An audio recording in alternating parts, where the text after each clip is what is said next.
Tour de France. Arras to Amiens, 189.5 kilometre course. Let's take a look in a little more detail at this route. Arras and Amiens only 70 k's apart as the crow flies. This route is a meandering one to encapsulate all of those 189.5 kilometres. There are no King of the Mountains points on offer, just the one sprint that comes at kilometre 89 in Rancourt. It's a return to a traditional first week stage in the Tour de France, and it is most definitely one for the sprinters. Much dependent on the weather. High winds gusting up to 60 kilometres an hour reported out on the course, and there is rain as well, making it a pretty unpleasant day in the saddle. From kilometre zero, there was an immediate breakaway this morning, and that involved two riders, Nicolas Hédé and Pierre-Luc Perrichon. They're still out in front, and let's go over to our commentary team of Colton Kirby and Sean Kelly. Thank you, John. Hédé being taken back into the bunch, by the way.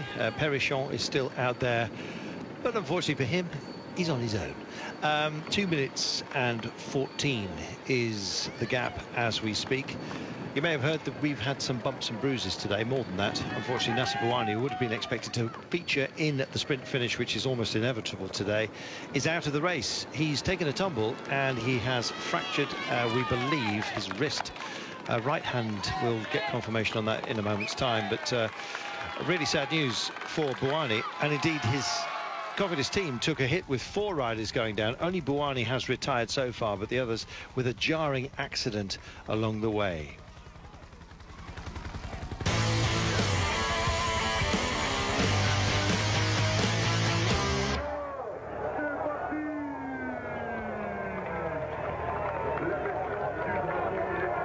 So this is what happened earlier on when they set off from Arras.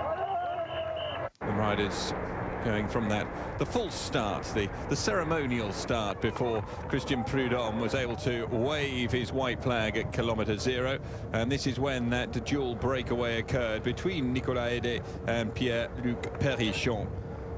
Pierre-Luc Perrichon deciding to get out and join Hédé as quickly as possible. It's been a very nervous day in the saddle, though, and as a consequence, the two riders never been able to pull away into a great advantage, and Hédé has now been swallowed back up. There was a big crash that Colton was just talking about, and that has led to the abandonment from Nacer Bouhanni. Greg Van Avermaet involved in that accident as well, as we go back and join our live commentators. Thank you, John. I believe we have some pictures of Nacer Bouhanni, only statics, I'm afraid, of him lying injured. Incidentally, there was a secondary crash which accounted for Greg Van Avermaet. He, amongst others, that took a tumble, but he's okay. He's back on the bike. Well, we assume he's okay. At least he's riding at the moment. So, depleted Cofidis.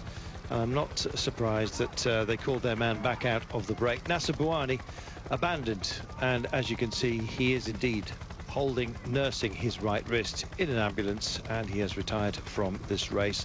Thank goodness that Greg Van Avermaet has not joined him, at least for now anyway. You never know how injuries do develop or indeed present themselves a little later on. Many riders have been caught out, and if you get yourself any kind of issue puncture wise, you've got to get back in. Not because which is difficult, not because the terrain or indeed the pace, but because of the wind. Now it is blowing up, as we just hove in on Andre Greipel, who's clearly had an issue. It's blowing up really quite dramatically. There are gusts of up to 60 kilometers per hour, so it's going to feel like you are, or should be, for the amount of power that you're trying to impose, Sean. You should be going an awful lot quicker than you actually are, and for a good portion of the run for home later on today, it's going to be a headwind. It's crosswind for much of the day as it blows in from the west. Temperatures 18 to 19 Celsius, but the wind is our factor today, is it not, Sean? Definitely a factor, and you know, normally at this stage on good conditions it would be a bunch sprint, but the weather conditions is, you know, quite windy out there. It's been windy all morning at the finish here, barriers blowing all over the place, and we're hearing the reports. We see at the start wet conditions, and it's very windy out there. This terrain it's not a flat terrain, but it's very open, so that will make it more difficult again. And it's going to be a hectic final, as we can see here. A little bit of rain at the moment.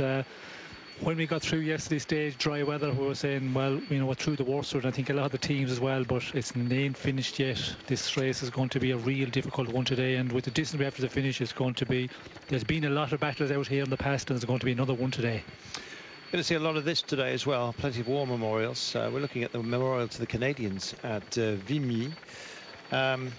One of a couple of white towers, and the names of 11,285 Canadian soldiers killed in France in the Great War are marking this memorial. It's going to be a factor today, John. We have almost a constant remembrance when we're in this part of the world, and there are plenty of memorials both to, well, all the Allies, frankly, along the way, as well as the Germans, of course. It's a heavy reminder, isn't it? It really is, Carlton, and we experienced it last year, of course, in that opening week, and as part of the continuing commemoration of the anniversary of the Great War, the war to end all wars, or the phony war as it's known in France. We will be once again going through some of the landscape where that conflict was fought, and as you said, plenty of memorials, necropolises, and plenty of time for remembrance for not only the peloton but also for all viewers that we have here.